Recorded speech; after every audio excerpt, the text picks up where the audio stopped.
But is there not a risk here that, cynical big food companies have seized upon this latest trend to make all sorts of things from, vegan chicken katsu curries to, vegan sausage rolls, so on and so forth?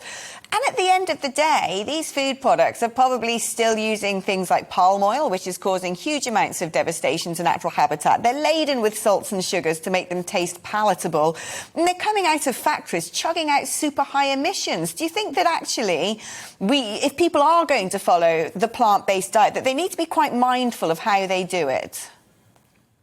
I think in general, the population could do with cooking from scratch more. We live in a very convenience-based society, and I do agree that you can equally be a very unhealthy plant-based eater. You could also be vegan and just eat chips and vegan burgers all day long, and that's very high in salt, and it can also be very damaging for your heart health and long-term health. So ultimately, the answer is cooking from scratch, but we have to be realistic. And how can we get consumers to make a step in the right direction? So in my nutrition clinic, I'm often thinking with my clients, how can I get these changes in? How can we move away from these convenience items? Things like veggie sausages are actually quite a good option for people to switch from pork. And yes, they may be high in salt, but some of them aren't. And manufacturers, I think, are trying to reformulate these to get these lower in salt.